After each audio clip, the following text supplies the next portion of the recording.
Grabe, at ganito na pala kadumi yung foam namin. Yung hinihigaan mo araw-araw, tapos ganito pala kadumi. Magandang buhay, mga pakada. Ito nga pala yung paborito naming multiple spot cleaner galing sa U1. Pwede nyo nga itong gamitin sa sofa, kama, at saka sa carpet. Ang kinagandahan nito ay malaki yung water tank. Naka-separate din yung clean and wastewater storage. May tatlong free 30 ml solutions na nga itong kasama. Pero same shop, meron din nabibili na mas malaki. Sinasabi ko talaga sa inyo na napakabango ng solutions ng U1 kaya hindi mamamaho yung mga gamit nyo. Pumunta nga pala kami sa bahay ng mother-in-law ko dahil lilinisin nga raw ni Daddy Eros itong foam ni Mami. Kitang-kita nyo naman kung gaano na to kadumi. Natutulog din kasi kami dito minsan kaya naisipan naming linisin. Soft nga lang din pala yung mga bristles nito kaya hindi madadamage ang inyong mga fabric. Ang nagustuhan nga rin namin dito ay may auto clean button para mabanlawan yung brush at automatically linisin yung entire pulp with cleansing water. Simula talaga nung nagkaroon kami nito ay hindi na kami nahihirapang maglinis ng sofa, kama at carpet. Magkano rin yung matitipid nyo kapag nagpa-deep cleaning kayo ha? Ito, isang bagsakan mo lang bibilhin tapos unli gamit ka na. Bali, pipindutin nyo nga pala muna yung water outlet para basain muna yung lilinisin ninyo. At para naman ma-vacuum, bibitawan mo lang yung bottle. Alam nyo ba na hindi nyo na rin kailangang ibilad to mga sis? Air dry lang ay caring-carry na. Hindi pa nga tapos maglinis si Daddy Eros pero itong area na to na tapos niya ng linisan ay ginamitan ko na ng tissue para makita ninyo kung basa ba. Well, nakita nyo naman na hindi na siya ganun kabasa. O diba kahit umuulan ay pwede ka talaga maglinis. Mine-make sure ko sa inyo na hindi yan mamamaho. Pagkatapos nga dun sa isang foam ganito na nga kadumi yung nakuha namin. Diyos me, you imagine nakahiga ka dyan araw-araw tapos ganun kadumi. Di pa nga rin kami tapos dito sa kwarto dahil meron pang pull out bed si Mami. So ito, feeling namin mas madumi siya kasi nandun siya sa ilalim. Although nilalagyan naman ng bedsheet kapag ginagamit. Isang pahid pa nga lang ni Daddy Eros. Tingnan nyo naman kung gaano kadumi yung nakuha. ASMR na nga lang muna mga sis dahil satisfying talaga tong panoorin.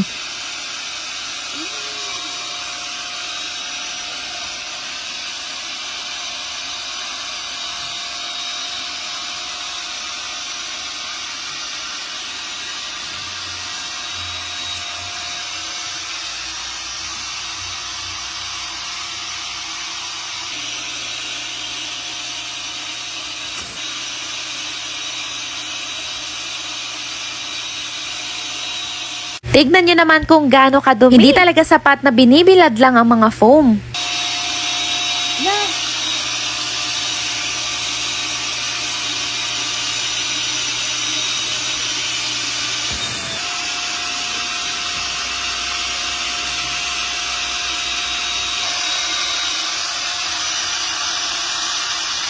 Kung bibili kayo nito, pwede nyo nga gamitin yung code ko na YouWantElay para magkaroon kayo ng 450 pesos off. Eto na nga ang moment of truth mga mare. Tignan nyo naman at halos maging kulay chocolate na itong nakuha naming dumi. Kaya kung ako sa'yo, i-check out mo na yan at nasa comment section yung links. O siya, yun lang. Salamat!